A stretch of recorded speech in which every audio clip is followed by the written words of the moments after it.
This is Dave from the Not 20 Chinese Secret Show, and today we're going to talk about some simple tools that will help you prevent your house from getting flooded.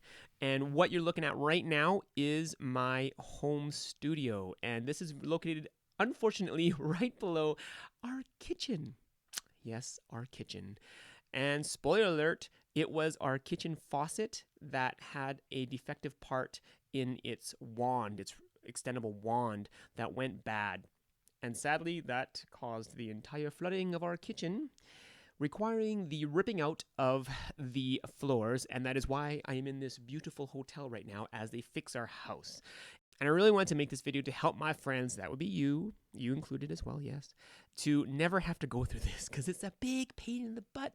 And even though I have insurance, this is just not good. And we're going to talk about some simple tools that will help us prevent a house flood. And I know inquiring minds want to know how our house got flooded, so I'll give you the really short story. You can click on the link to find out all the gory details. But essentially, we went away on vacation over the summer, and yes, I did shut off the water mains because I'm OCD and I worry about house flooding when I'm traveling.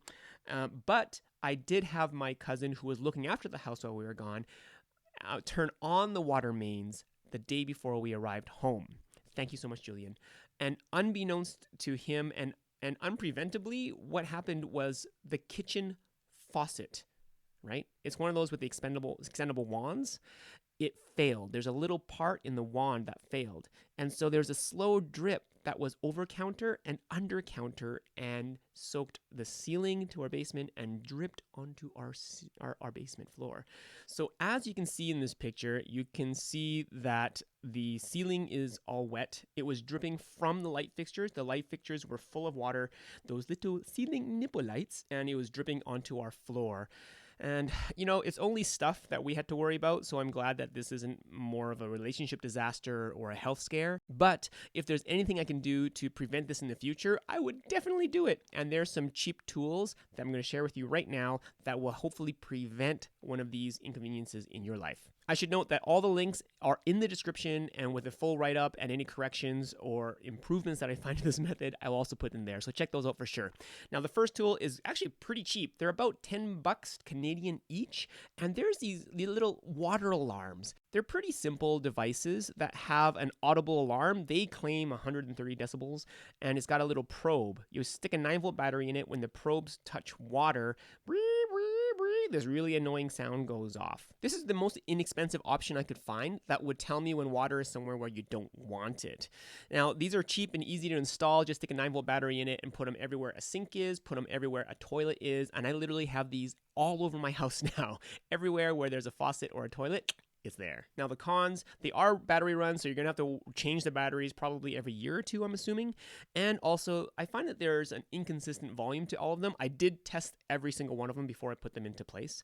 But, I mean, they're loud enough to get my attention. Now, being the cheapest option is not the easiest option because, A, you actually have to be home to hear the alarm, and then, B, you've got to actually do something about it. There's no automated method of actually fixing the leak. But, hey, if there's a slow leak that develops in your faucet like happened to me, I probably wouldn't have seen it because when I walked into our house after vacation, I actually walked through the kitchen, and because I didn't step on the water, I didn't even see the water on the floor because it had actually soaked down into the basement. Not until Quinn walked around our island and into the water itself did we notice there was a problem, and we go, uh-oh. But if we had a little tiny water sensor underneath the sink, then we would have known a little bit earlier, even though, you know, we weren't really home. So you have to be home for this system to work. Now, you can level up. Instead of getting just an audible alarm, you can get a smart water alarm. And there's some that are Wi-Fi enabled, Z-Wave enabled, you know, smart, like depending what system that you're already bought into, or if you don't have a system, I've got some recommendations for you as well on the links. But I do have these, and I had this installed, and my biggest fear before this incident wasn't actually faucets or the refrigerator, which I heard is actually a commonplace if you have a water mains attached to your fridge, apparently those go all the time, according to the insurance guys that I talk to.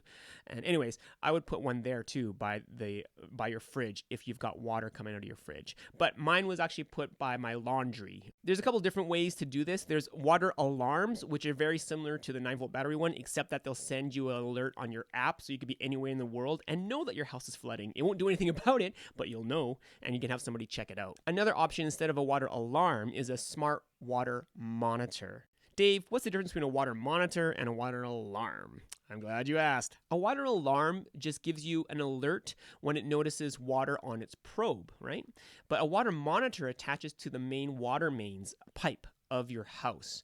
And when it notices weird flow, like if you're out of the house and it notices, oh, there's continuous water leaking out somewhere. So whether it's in a toilet or whether a faucet or out your outdoor hose when your sprinklers go off, you don't know. But you can set different parameters to send you a ping on your smartphone whenever something weird happens with your water usage. Now again, both these methods only alert you on your smartphone, but you don't need to be home for it to alert you. Now, the last option is kind of the be-all and end-all, because not only will it alert you of an issue, but it should be able to, in theory, solve the problem without you having to do anything. And both of these options combine the water monitor as well as an automated shut-off valve. And if you go for this option, I would highly recommend talking to a certified plumber and have them install it into your house mains for you. Because I did look at the reviews, and one of the problems was the fact that the motor wasn't strong enough to shut off the water mains in a guy's house. So he had to have them professionally install a new water pipe to make sure that this device could work. Now, what happens with these ones, they're very similar to the water monitor, but when they do detect unusual activity, it can automatically shut off the water main to your house. This is so cool, because whether you're across the street or at work or across the world, if there is unusual water usage detected in your house, automatically it can shut off all the water to your house. So there's some different options, from really cheap 9-volt battery versions of water alarms to automated shut-off valves. But of course, there's no way that we can prevent every leak, because stuff fails all the time. A not so funny story that my plumber told me, because he's my plumber, and as he was helping me through fixing and finding out what the problem was, which was the faucet, he was telling me his own house had a water alarm hooked up with their security system, but it failed. And so his whole basement was under 2 feet of water because the water alarm never worked. If it can happen to him, it can happen to anybody. And so ultimately, all these tools will kind of give us some peace of mind. You got to decide where your level of peace of mind is. But I do recommend insurance. And so far, I've been really happy with TD Insurance, how they've been dealing with this, but we're still in our hotel. Our house isn't quite fixed yet. And I'm also really happy. Curtis, shout out to you, first on site. They've been great to work with so far. And hopefully, we're going to be moving back into our house really soon. And then I will hopefully update you if I find anything else. But that's about it. I hope that this helps anybody who owns a house or is worried about flooding, or maybe it's happened to you already, and some of the tools that can help us kind of mitigate these kind of disasters in the future. If you've got any ideas, I'd love to hear them, because I really don't want to have this happen to us again, or anybody else for that matter. But before I let you go, I do have a thought of the day that I wanted to share. And the thought of the day is this: what you do with what you have is even more important than how much you have of it.